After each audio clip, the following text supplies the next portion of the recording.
പാലക്കാട് ജില്ലയിലൂടെയുള്ള യാത്രയിൽ ഒഴിവാക്കാനാവാത്ത ഒരു പഞ്ചായത്താണ് പെരുമാട്ടി പഞ്ചായത്ത്. കാരണം പഞ്ചായത്ത് രാജ് നിയമത്തെ എങ്ങനെ ഉപയോഗിക്കാമെന്ന് ആദ്യം കേരളത്തെ രാജ്യത്തെ തന്നെ പഠിപ്പിച്ച ഒരു പഞ്ചായത്താണിത്. ഇവിടെ നിന്ന് അല്പം മാത്രം അകലെയാണ് പ്ലാച്ചിമട സ്ഥിതി ചെയ്യുന്നത്.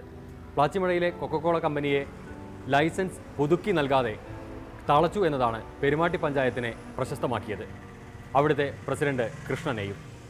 ഈ കൊക്കക്കോളയ്ക്കെതിരെ ലോകശ്രദ്ധ ആകർഷിച്ചിട്ടുള്ള സമരം നടന്നു വന്നു. എന്നിരുന്നാലും പഞ്ചായത്തിൻ്റെ ധീരമായ ഇടപെടൽ കൊണ്ട് മാത്രമാണ് കൊക്കക്കോള കമ്പനി പ്രവർത്തനം നിർത്തലാക്കിയിട്ടുള്ളത്. പഞ്ചായത്ത് ധീരമായിട്ടുള്ള ഇടപെട്ടിട്ടില്ലായിരുന്നുവെങ്കിൽ കമ്പനി ഇപ്പോഴും പ്രവർത്തിക്കുമെന്നാണ് ഞാൻ വ്യക്തിപരമായി വിശ്വസിക്കുന്നത്. അതിന് പ്രത്യേകിച്ച് കാരണം എന്താണെന്ന് വെച്ചാൽ, നമ്മുടെ ഇതേപോലെ ഇഷ്യൂ നിലനിൽക്കുന്ന പെപ്സി പാലക്കാട് മേഖലയിലാണ്, കഞ്ചിക്കോട്. ആ പെപ്സി നിലവിൽ ഇപ്പോഴും പ്രവർത്തിച്ചു വരുന്നുണ്ട്. അവിടെ പഞ്ചായത്തിൻ്റെ ഇടപെടലിൽ ഉണ്ടായിട്ടുള്ള അപാകത തന്നെയാണ് അതിന് പ്രധാന കാരണം. ഈ ഒരു അധികാരം പഞ്ചായത്തിന് ഉപയോഗിക്കാൻ കഴിയും എന്ന് അതൊരു നിയമോപദേശത്തിൻ്റെ അടിസ്ഥാനത്തിലായിരുന്നോ അതോ ഒരു രാഷ്ട്രീയ തീരുമാനത്തിൻ്റെ അടിസ്ഥാനത്തിലായിരുന്നോ ഈ ഒരു സാധ്യത ഉപയോഗിക്കാൻ തീരുമാനിച്ചത്? ആദ്യം നിയമോപദേശം തേടിയിട്ടുള്ള നിയമവിദഗ്ധർ പറഞ്ഞത് ഇതിന് വ്യക്തമായ അധികാരമില്ല പഞ്ചായത്തിന് എന്നാണ് ഞങ്ങൾക്ക് കിട്ടിയത്. പക്ഷേ പിന്നീട് ഞങ്ങൾ ഹൈക്കോടതിയിൽ അഡ്വക്കേറ്റ് ശ്രീ രാംകുമാർ സാറിനെ കൃഷ്ണൻകുട്ടിയേട്ടനും പഞ്ചായത്തിൻ്റെ പ്രതിനിധിയായി ഞാനുമൊക്കെ സമീപിക്കുകയും അദ്ദേഹം പറഞ്ഞു വ്യക്തമായ അധികാരങ്ങൾ പഞ്ചായത്തിനുണ്ട്, പഞ്ചായത്തിൻ്റെ അധികാരം വെച്ചുകൊണ്ട് ഇത് നമുക്ക് നിയമപരമായിട്ട് ഫൈറ്റ് ചെയ്യാൻ കഴിയും, വ്യക്തമായ അധികാരം പഞ്ചായത്തിനുണ്ട് എന്ന് മനസ്സിലാക്കുകയും അതിൻ്റെ അടിസ്ഥാനത്തിലും പാർട്ടിയുടെ എടുത്തിട്ടുള്ള തീരുമാനത്തിൻ്റെ ഒരു ഇച്ഛാശക്തിയുടെയും അടിസ്ഥാനത്തിലാണ് ഇതിങ്ങനെ ഇടപെടാൻ തീരുമാനിച്ചിട്ടുള്ളത്. പക്ഷേ ഒരു തിരിച്ചടിയും കിട്ടി. ഗ്രീൻ ചാനലിലൂടെയാണ് ഈ പദ്ധതി വന്നത് എന്ന് പറഞ്ഞു. അവിടെ പ്രാദേശിക ഭരണകൂടത്തിന് ഇടപെടുന്നതിന് പരിമിതി ഉണ്ട് എന്ന് വന്നു.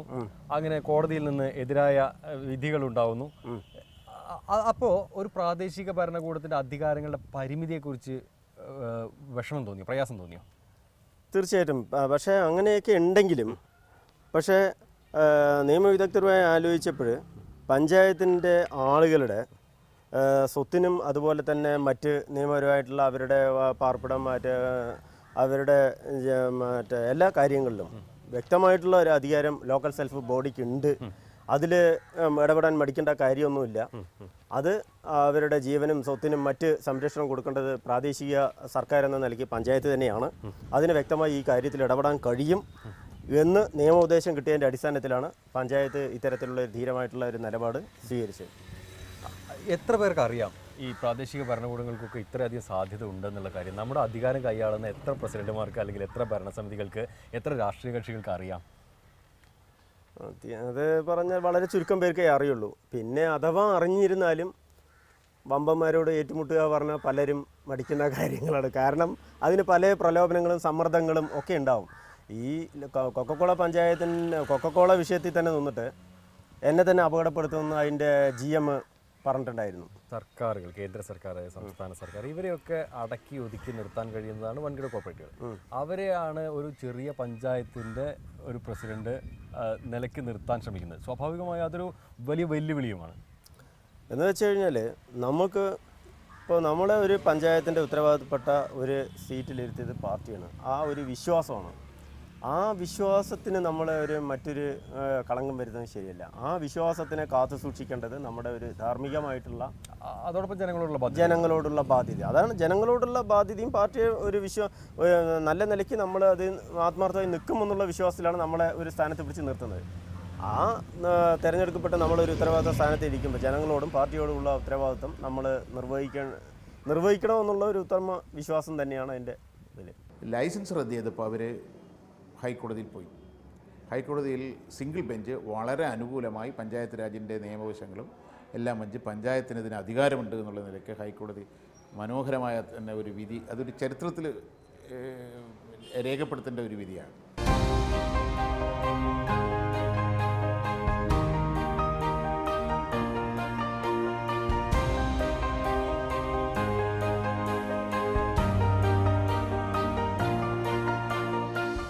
ഇതാണ് പ്ലാച്ചിമടയിലെ കൊക്കക്കോള കമ്പനി. ഇപ്പോൾ ഉൽപ്പാദനം പൂർണ്ണമായും നിലച്ചിരിക്കുന്നു. എന്നാൽ കമ്പനി അടച്ചു പൂട്ടിയിട്ടില്ല. പഞ്ചായത്ത് നൽകേണ്ട കരം ഇപ്പോഴും നൽകുന്നുണ്ട്. Building tax അടച്ചുകൊണ്ടിരിക്കുന്നുണ്ട്. 4,50,000 രൂപയോളം നികുതി ഇപ്പോൾ എല്ലാ സാമ്പത്തിക വർഷവും അടച്ചുകൊണ്ടുവരും.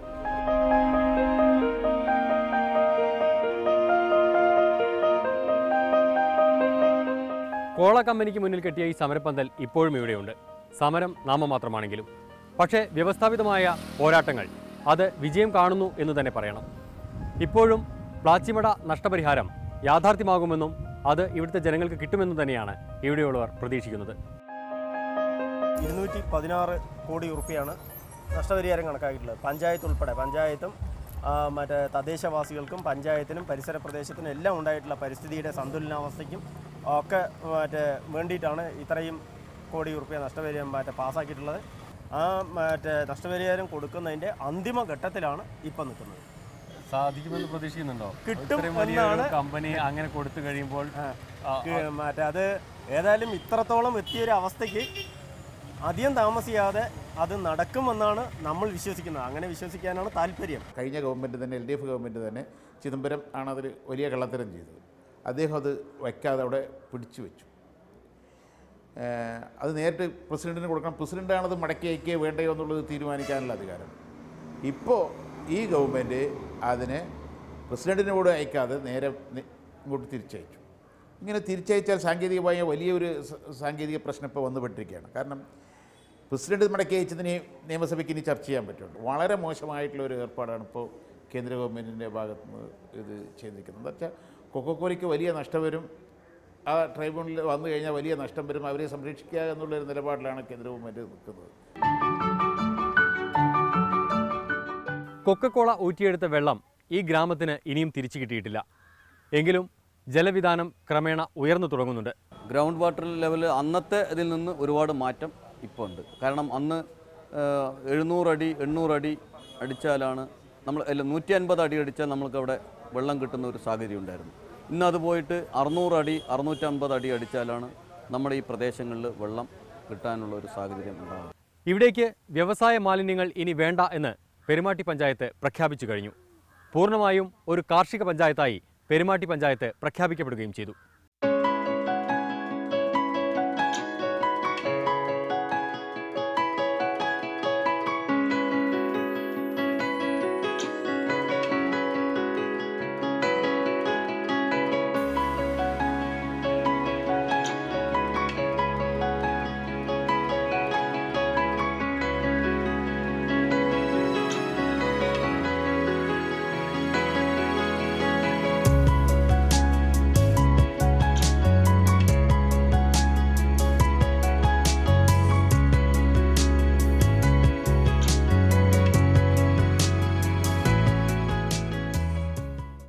മറ്റൊരു പഞ്ചായത്തും ചെയ്യാത്ത കാര്യങ്ങൾ ഇപ്പോൾ ഇവിടെ തന്നെ ഈ മേഖലയിൽ കൊക്കക്കോളിൻ്റെയൊക്കെ അനുഭവം വെച്ചിട്ടാണ് ഞങ്ങളിതിനെ കാർഷിക പഞ്ചായത്തായിട്ട് ഡിക്ലെയർ ചെയ്തത്. പഞ്ചായത്ത് ബോർഡ് ഭരണസമിതി തന്നെ കാർഷിക പഞ്ചായത്ത് ആയിട്ട് ഡിക്ലെയർ ചെയ്തത്. അപ്പോൾ ഇവിടെ ഇനി പ്രത്യേകിച്ച് രാസ വ്യവസായങ്ങളോ മറ്റു വ്യവസായങ്ങളോ ഒന്നും ഇവിടെ അനുമതി കൊടുക്കില്ല. അല്ലെങ്കിൽ റിയൽ എസ്റ്റേറ്റുകാർക്ക് ഇവിടെ ഒരു അനുമതി കൊടുക്കുന്ന പ്രശ്നമില്ല എന്നുള്ള തീരുമാനമെടുത്തു. അതുകൊണ്ട് പഞ്ചായത്തിന് വലിയ നഷ്ടമുണ്ട്. വെച്ചാൽ റവന്യൂ വരുമാനം വളരെയധികം നഷ്ടം വരും. അത് ഗവൺമെൻറ് കോമ്പൻസേറ്റ് ചെയ്യണം. കാരണം ഈ ഇവിടുത്തെ പൊതുസമൂഹത്തിനുള്ള ഭക്ഷ്യധാന്യങ്ങൾ ഇവിടെ നിന്ന് ഉണ്ടാക്കുന്നതല്ലേ. ആ പൊതുസമൂഹം ഈ ഇവിടുത്തെ കൃഷി നിലനിർത്തേണ്ടത് പൊതുസമൂഹത്തിൻ്റെ ആവശ്യമാണ്. അപ്പോൾ അതിനൊരു വിഹിതം തീർച്ചയായിട്ടും ഇവർക്ക് വരുന്ന നഷ്ടം നികത്തി കൊടുക്കാൻ ഗവൺമെൻറ് ഈ ഗ്രാമത്തിൻ്റെ മാത്രം ബാധ്യതയല്ല. ബാധ്യതയല്ലല്ലോ, പൊതുസമൂഹത്തിന് കൊടുക്കുന്നതല്ല അത്. അപ്പോൾ പൊതുസമൂഹം തീർച്ചയായിട്ടും അതിൻ്റെ ഒരു വിഹിതം ഇവിടേക്ക് തരാനൊരു ബാധ്യതയുണ്ടല്ലോ. അപ്പോൾ ഗവൺമെൻറ് അങ്ങനെ ഒരു സഹായം കൂടി ചെയ്യണം. അല്ലെങ്കിൽ ആ നഷ്ടം നമുക്ക് നികത്തി കൊടുക്കാൻ സാധിക്കാത്തൊരവസ്ഥ വരുമല്ലോ. ഇത് അല്പം പഴയ കഥയാണ്. ഒരു ആഗോള ഭീമനെതിരെ ഒരു പഞ്ചായത്ത് വലിയ നിലപാടെടുക്കുകയും നിയമപരമായ നടപടിയെടുക്കുകയും ചെയ്തതിൻ്റെ കഥ. പിന്നീട് അങ്ങോട്ടുള്ള ഘട്ടങ്ങളിൽ പഞ്ചായത്ത് ശക്തമായ നിലപാടുമായി മുന്നോട്ട് പോയില്ല എന്ന ആക്ഷേപവും നിലനിൽക്കുന്നുണ്ട്. അത് പിന്നീട് പരിശോധിക്കപ്പെടുകയും ചെയ്തിട്ടുണ്ട്. അതല്ല, ഒരു പഞ്ചായത്തിന് എത്രമാത്രം അധികാരങ്ങൾ ഉപയോഗിക്കാൻ കഴിയും എന്നതിൻ്റെ ദൃഷ്ടാന്തം മാത്രം ചൂണ്ടിക്കാണിക്കാനാണ് ഇവിടെ ശ്രമിച്ചത്.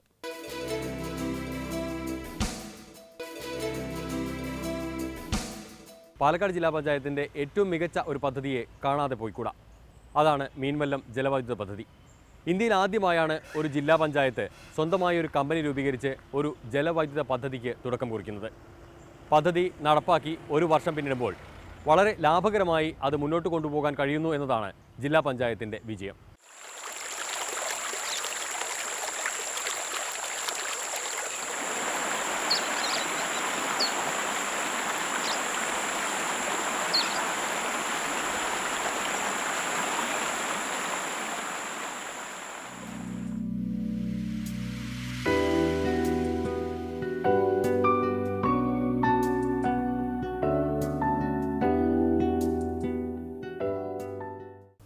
കഴിഞ്ഞ ആഗസ്റ്റ് മാസത്തിലാണ് കമ്മീഷൻ ചെയ്ത്. ഈ 2015 ആഗസ്റ്റ് ആകുമ്പോഴേക്കും ഒരു കൊല്ലമായി. 3,25,00,000 രൂപ ലഭിച്ചു കഴിഞ്ഞു. അതിൽ ശമ്പളമായിട്ട് 25 ലക്ഷത്തോളം രൂപയെ വരുന്നുള്ളൂ. ബാക്കി 3 കോടിയും നമുക്ക് നമ്മുടെ ബാധ്യത തീർക്കാനോ അല്ലെങ്കിൽ മറ്റാവശ്യങ്ങൾക്കോ ഉപയോഗിക്കാൻ കഴിയും. ഇത് ഓരോ വർഷവും 3 കോടിയിലധികം രൂപ നമുക്ക് ലഭിക്കും എന്നുള്ളതാണ്. അത് നമ്മുടെ ലോണുണ്ട്. നബാർഡിൽ നിന്ന് 7.79 8 കോടിയോളം റുപ്യ ലോണുണ്ട്. അത് 10 കൊല്ലം കൊണ്ട് അടയ്ക്കേണ്ടതാണ്. അതിലേക്ക് ആവശ്യമായിട്ട് 1 കോടിയോളം രൂപയാണ് ഒരു വർഷം അടയ്ക്കേണ്ടി വരിക. ബാക്കിയുള്ള സംഖ്യ നമ്മുടെ ജില്ലയിലെ വികസന പ്രവർത്തനങ്ങൾക്ക് നടത്താൻ സഹായമാണ്. നമുക്ക് ഇത് എത്ര മെഗാവാട്ടിൻ്റെ പദ്ധതിയാണ്? 3 മെഗാവാട്ടാണ് പദ്ധതി. അതിൻ്റെ വിതരണമൊക്കെ എങ്ങനെയാണ്? ഈ 3 മെഗാവാട്ട് അവിടെ ഉൽപ്പാദിപ്പിക്കുന്ന വൈദ്യുതി ഇലക്ട്രിസിറ്റി ബോർഡിൻ്റെ മീറ്റർ അവിടെ വെച്ചിട്ടുണ്ട്. അതിലേക്ക് കൊടുക്കുന്നു. അവർ അത് കല്ലടിക്കോട് സബ്സ്റ്റേഷനിലെത്തിച്ച് സബ്സ്റ്റേഷൻ നിന്നാണ് KCB ആണ് ഡിസ്ട്രിബ്യൂഷൻ നടത്തിക്കൊണ്ടിരിക്കുന്നത്. എങ്ങനെയാണ് ഒരു ജില്ലാ പഞ്ചായത്തിന് ഇത് സാധ്യമാവുന്നുള്ള ആദ്യ ആലോചന വരുന്നത്? ജനകീയാസൂത്രണം ഇവിടെ നടപ്പാക്കാൻ ശ്രമിച്ചപ്പോൾ അതിൻ്റെ ഭാഗമായിട്ടുള്ളൊരു ഡിസ്കഷനാണ് ഗ്രാമസഭയിലും അതുപോലെ തന്നെ ഇവിടുത്തെ വികസന സെമിനാറിലും ഉള്ള ഡിസ്കഷനാണ് ഇതെടുത്തത്. പഞ്ചായത്ത് നേരിട്ടല്ല, ആ നിലയ്ക്കാണ് പാലക്കാട് സ്മാൾ ഹൈഡ്രോ കമ്പനി ഇവിടെ രൂപീകരിച്ച് അതിൻ്റെ അടിസ്ഥാനത്തിലുള്ള പ്രവർത്തനം ആരംഭിച്ചു. ജനകീയാസൂത്രണത്തിന് ആ ഊർജ്ജം കഴിഞ്ഞ ശേഷം ഒരുപക്ഷെ ഇപ്പോഴാണ് ഇങ്ങനൊരു കാര്യം വരുന്നതെങ്കിൽ ഇത്ര ആവേശത്തോടെ അതിനെക്കുറിച്ച് ചിന്തിക്കാൻ കഴിയുമായിരുന്നു? ജനകീയാസൂത്രണത്തിൻ്റെ തുടക്കത്തിലുള്ള ആവേശം ഇപ്പോഴില്ല. ഇപ്പോൾ മറ്റു ചില ചർച്ചയും ചിന്താഗതികളുമാണ്. അന്ന് ഏത് മേഖലയിലും ഏറ്റെടുക്കാൻ ഉള്ള തൻ്റെ ഇടം തദ്ദേശ ഭരണ സ്ഥാപനങ്ങൾക്ക് ഉണ്ടാക്കി കൊടുക്കുക എന്നുള്ളത് തന്നെയാണ് ആസൂത്രണ ബോർഡിൻ്റെ നിർദ്ദേശം. അത് ഉൽപ്പാദന മേഖലയ്ക്ക് ഒരു നിശ്ചിത വിഹിതം വയ്ക്കണം എന്ന നിർബന്ധവും അന്നുണ്ടായിരുന്നു.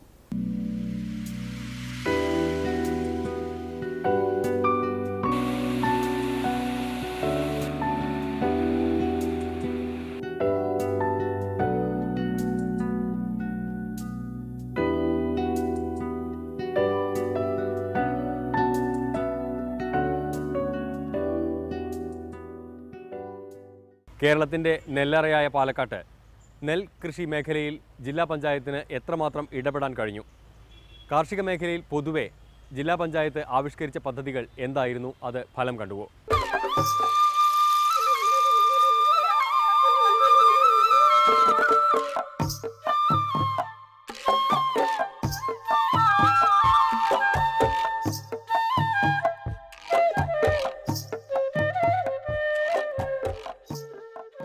മറ്റു ജില്ലകളെ അപേക്ഷിച്ച് കാർഷിക മേഖലയ്ക്ക് ഉൽപ്പാദന മേഖലയ്ക്ക് ഫണ്ട് നീക്കിവെക്കാൻ പാലക്കാട് ജില്ലയിൽ കഴിഞ്ഞ കാലങ്ങളിൽ ഇത്തരം നിബന്ധന ഇല്ല എങ്കിലും ഞങ്ങൾ നീക്കിവെക്കാൻ തയ്യാറായിട്ടുണ്ട്.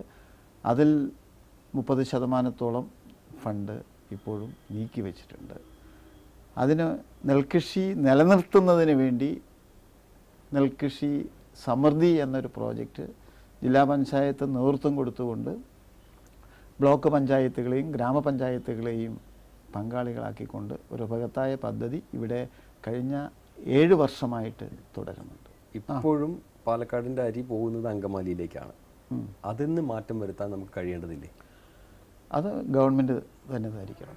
ഇപ്പോൾ സംഭരണത്തിൽ സിവിൽ സപ്ലൈസ് കോർപ്പറേഷൻ ഏൽപ്പിക്കുന്നത് അവരുടെ ചില താല്പര്യമുള്ള റൈസ് മില്ലുകളെയാണ്.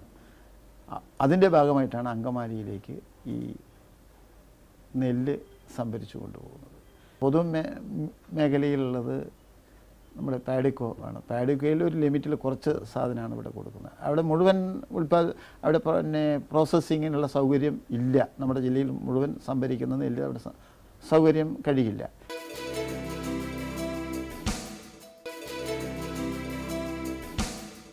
ഇത് വെള്ളിനേഴി ഗ്രാമപഞ്ചായത്ത്.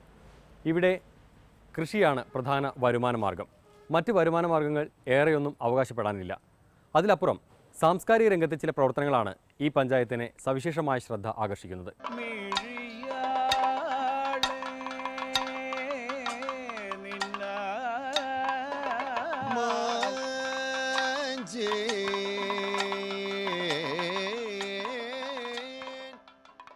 രണ്ട് കോടി രൂപയാണ് വെള്ളിനേഴിയിലെ കലാഗ്രാമം പദ്ധതിക്കായി ചെലവഴിക്കാൻ പോകുന്നത്. അതിൻ്റെ പ്രാരംഭ പ്രവർത്തനങ്ങൾ തുടങ്ങിക്കഴിയുകയും ചെയ്തിരിക്കുന്നു. അപ്പോൾ ഈ സ്ഥലത്താണ് നിങ്ങൾ ഒരു മ്യൂസിയം പോലെ പ്ലാൻ ചെയ്യുന്നത്. ഇത് എത്ര സ്ക്വയർ ഫീറ്റ് വരുന്ന കെട്ടിടമാണ് വിഭാവനം ചെയ്യുന്നത്? ഇത് 2 കോടി രൂപ ചെലവിൽ മ്യൂസിയം മാത്രമല്ല, കലാഗ്രാമത്തിനൊരു ആസ്ഥാനം, ഒരു തുടക്കം കുറിച്ചുകൊണ്ട്. കലാഗ്രാമം എന്ന് പറയുമ്പോൾ ഇതിനൊരു ആസ്ഥാനം വേണം. അതിൻ്റെ ഒരു തുടക്കമാണ് ഇതിൽ നിന്ന് കുറിക്കുന്നത്. 2 കോടി രൂപയിൽ ഒരു ഹാള്, മീറ്റിങ്ങിനൊക്കെ പറ്റുന്നൊരു ഹാള്, അതോടൊപ്പം തന്നെ ചെറിയ പരിപാടികൾ അവതരിപ്പിക്കാൻ പറ്റിയ ഹാള്, പിന്നെ ഇത്തരം ഓഫീസ് ഇതൊക്കെയാണ് നമ്മൾ ആദ്യഘട്ടത്തിൽ ഉദ്ദേശിക്കുന്നത്. ഇതോടെ ഈ 2 കോടി രൂപയുടെ പ്രവർത്തനം നിലയ്ക്കുന്നില്ല.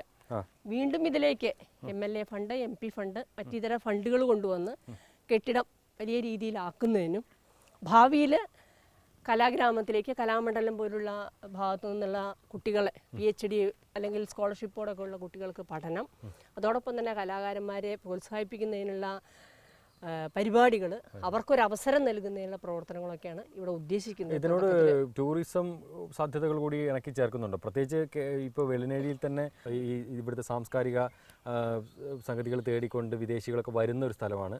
അതിനെ കൂടി ഇതിനോടൊപ്പം ചേർക്കാൻ ഉദ്ദേശിക്കുന്നുണ്ടോ? ഭാവിയിൽ ടൂറിസം നമുക്കൊരു വരുമാനം കൂടി വേണമല്ലോ. ഒരു ഫണ്ട് ഇവിടെ മുടക്കുമ്പോൾ അതിൽ നിന്നൊരു വരുമാനം, അതാണല്ലോ നമ്മൾ ഉദ്ദേശിക്കുന്നത്. അതിലേക്ക് ഏതെല്ലാം തരത്തിൽ നമുക്കിതിന് വരുമാനം കിട്ടി ഇത് ഉപയോഗിക്കാൻ പറ്റുമെങ്കിൽ ആ മേഖലയിലേക്ക് ഭാവി പരിപാടികൾ ധാരാളം ആസൂത്രണം ചെയ്തിട്ടുണ്ട്.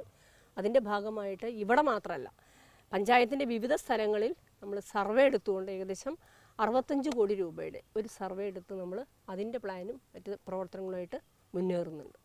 എന്ന് പൂർത്തിയാവുന്ന പ്രതീക്ഷ? 1 വർഷത്തിൻ്റെ ഉള്ളിൽ പൂർത്തിയാവും.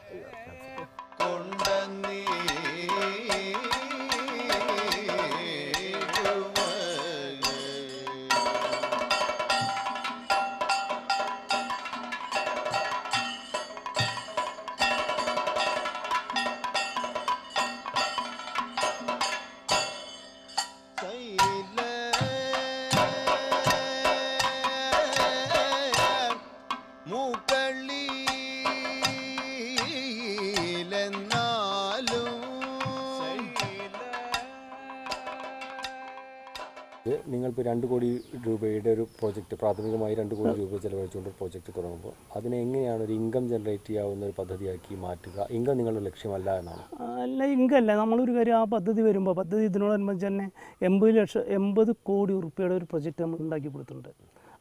അത് വരുന്നുണ്ട്. അതിൻ്റെ ഒപ്പം തന്നെ ഇപ്പം നമ്മൾ ചെയ്യുന്നത്, ഇപ്പോൾ വെള്ളിയാങ്കലിലൊക്കെ ഇതുമാതിരിയുള്ള പ്രൊജക്റ്റുകൾ വന്നതിൻ്റെ ഭാഗമായിട്ട് ഒന്നും ചെയ്യാൻ പറ്റാതെ ആ സ്ഥലങ്ങൾ വെറുതെ ഉപയോഗിക്കുന്നുവെന്ന് നമ്മുടെ സാംസ്കാരിക വകുപ്പിൻ്റെ ഉദ്യോഗസ്ഥന്മാർ പറയുകയുണ്ടായി.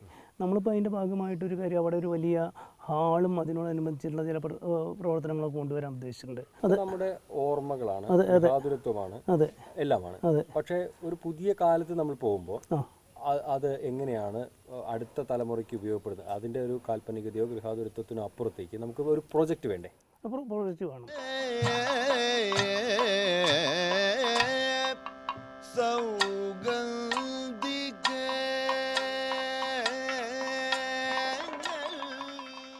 കാൽപ്പനികതയ്ക്കും ഗൃഹാതുരത്വത്തിനും അപ്പുറം എന്ത് പ്രോജക്റ്റാണ് മുന്നോട്ട് വയ്ക്കുന്നത് എന്ന് വിശദീകരിക്കാൻ വെള്ളിനേഴി ഗ്രാമപഞ്ചായത്തിന് കഴിയുന്നുണ്ടോ? അതുമാത്രമല്ല, സാംസ്കാരികമായി ഈ ഗ്രാമത്തിന് എന്ത് സവിശേഷതയാണ് ഉള്ളത് എന്ന് വിശദീകരിക്കാൻ CPM പ്രാദേശിക നേതൃത്വത്തിനോ പഞ്ചായത്ത് ഭരണസമിതിക്കോ സാധിക്കുന്നുണ്ടോ? ഉണ്ടെങ്കിൽ തന്നെ അതെങ്ങനെ ഒരു വരുമാന മാർഗമാക്കി മാറ്റാം എന്ന് വിശദീകരിക്കാൻ അവർ പരാജയപ്പെടുകയാണ്. ഈ ഗൃഹാതുരത്വം അവരെ മുന്നോട്ട് നയിക്കുമോ അതോ പിറകോട്ട് നയിക്കുമോ? ഇത് കാലം തെളിയിക്കേണ്ടതാണ്.